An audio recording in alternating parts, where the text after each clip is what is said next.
With the gift of mind and speech, you create the conditions and circumstances of life. In the beginning was the Word, and the Word was with God, and the Word was God. The Word, said Hermes, is Son, and mind is father of the Word. They are not separate one from the other, for life is the union of Word and mind. You and your inner talking or word are one. If your mind is one with your inner conversation, then to be transformed in mind is to be transformed in conversation. It was a flash of the deepest insight that taught Paul to write, "Put off the former conversation, the old man, which is corrupt, and be renewed in the spirit of your mind. Put on the new man." Put on the new man and be renewed in the spirit of your mind is to change your inner conversation. For speech and mind are one. A change of speech is a change of mind. The prophet Samuel said, "The Lord spake by me, and his word was in my tongue." If the Lord's word was in the prophet's tongue, then the Lord's mouth that uttered the word must be the prophet's mind. For inner conversations originate in the mind and produce little tiny speech movements in the tongue. The prophet is telling us that the mouth of God is the mind of man, that our inner conversations are the word of God, creating life about us as we create it within ourselves. In the Bible you are told that the word is very near to you, in your mouth and in your heart, that you may do it. See, I have set before you this day life and good, death and evil, blessings and cursings. Choose life. The conditions and circumstances of life are not created by some power external to yourself. They are the conditions which result from the exercise of your freedom of choice, your freedom to choose the ideas to which you will respond. Now is the accepted time. This is the day of salvation. Whatsoever things are of good report, think on these things. For your future will be formed by the word of God, which is your present inner talking. You create your future by your inner conversations. The worlds were framed by the word of God, that is, your inner talking. See yonder fields? The sesamum was sesame, the corn was corn, the silence and the darkness knew. So is a man's fate born, for ends run true to origins. If you would reap success, you must plant success. The idea in your mind, which starts the whole process going, is the idea which you accept as true. This is a very important point to grasp. For truth depends upon the intensity of imagination, not upon facts. When the girl imagined that her employer was unfair, his behavior confirmed her imagination. When she changed her assumption of him, his behavior reflected the change, proving that an assumption, though false, if persisted in, will harden into fact. The mind always behaves according to the assumption with which it starts. Therefore, to experience success, we must assume that we are successful. We must live wholly on the level of the imagination itself, and it must be consciously and deliberately undertaken. It does not matter if, at the present moment, external facts deny the truth of your assumption. If you persist in your assumption, it will become a fact. Signs follow, they do not precede. To assume a new concept of yourself is to that extent to change your inner talking or word of God, and is therefore putting on the new man. Our inner talking, though unheard by others, is more productive of future conditions than all the audible promises and threats of men. Your ideal is waiting to be incarnated, but unless you yourself offer it human parentage, it is incapable of birth. You must define the person you wish to be, and then assume the feeling of your wish fulfilled, in faith that that assumption will find expression through you. The true test of religion is in its use, but men have made it a thing to defend. It is to you that the words are spoken. Blessed is she that believed, for there shall be an accomplishment of those things which are spoken unto her from the Lord. Test it. Try it. Conceive yourself to be one that you want to be.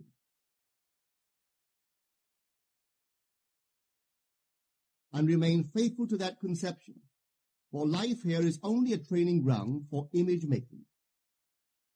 Try it and see if life will not shape itself on the model of your imagination.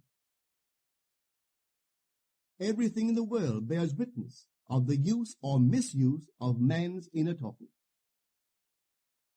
Negative inner talking, particularly evil and envious inner talking, are the breeding ground of the future battlefields and penitentiaries of the world. Through habit, man has developed a secret affection for these negative inner conversations. Through them, he justifies failure, criticizes his neighbors, gloats over the distress of others, and in general, pours out his venom on all. Such misuse of the word perpetuates the violence of the world. The transformation of self requires that we meditate on a given phrase, a phrase which implies that our ideal is realized, and inwardly affirm it over and over and over again until we are inwardly affected by its implication, until we are possessed by it. Hold fast to your noble inner convictions or conversations. Nothing can take them from you but yourself. Nothing can stop them from becoming objective facts. All things are generated out of your imagination by the word of God, which is your own inner conversation. And every imagination reaps its own words, which it has inwardly spoken. The great secret of success is a controlled inner conversation from premises of fulfilled desire. The only price you pay for success is the giving up of your former conversation, which belongs to the old man, the unsuccessful man. The time is ripe for many of us to take conscious charge in creating heaven on earth. To consciously and voluntarily use our imagination to inwardly hear and say only that which is in harmony with our ideal is actively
bringing heaven to earth.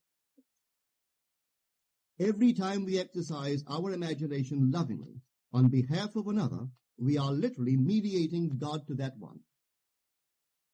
Always use your imagination masterfully, as a participant, not an onlooker. In using your imagination to transform energy from the mental, emotional level to the physical level, extend your senses. Look and imagine that you are seeing what you want to see, that you are hearing what you want to hear, and touching what you want to touch. Become intensely aware of doing so. Give your imaginary state all the tones and feeling of reality. Keep on doing so until you arouse within yourself the mood of accomplishment and the feeling of relief. This is the active, voluntary use of the imagination, as distinguished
from the passive, involuntary acceptance of appearances.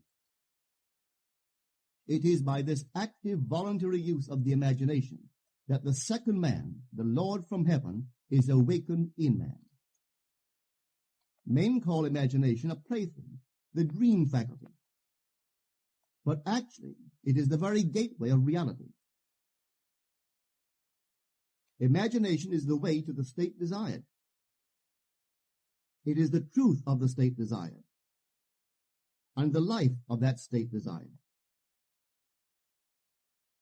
Could you realize this fully, then would you know that what you do in your imagination is the only important thing.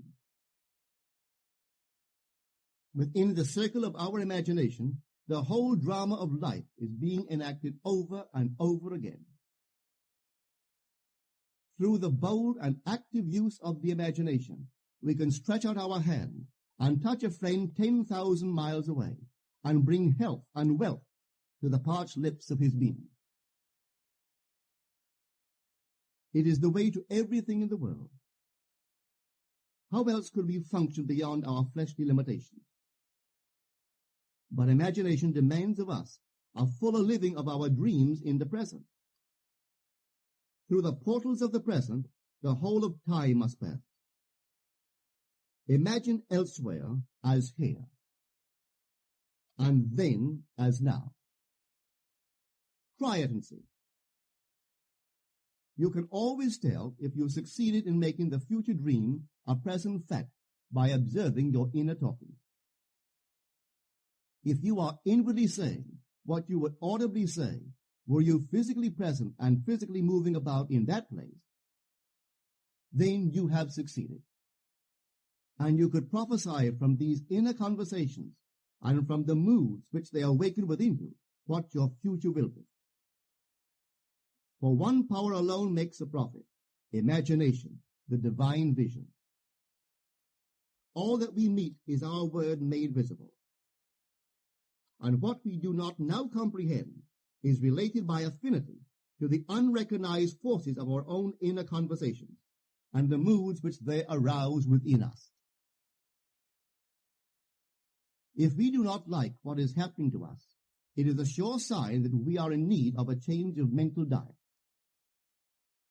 For man, we are told, lives not by bread alone, but by every word that proceeds from the mouth of God. And having discovered the mouth of God to be the mind of man, a mind which lives on words or inner talking, we should feed into our minds only loving, noble thoughts. For with words or inner talking, we build our world. Let love's lordly hand raise your hunger and thirst to all that is noble and of good report. And let your mind starve ere you raise your hand to a cup love did not fill, or a bowl love did not bless, that you may never again have to say, what have I said? What have I done? O all-powerful human word.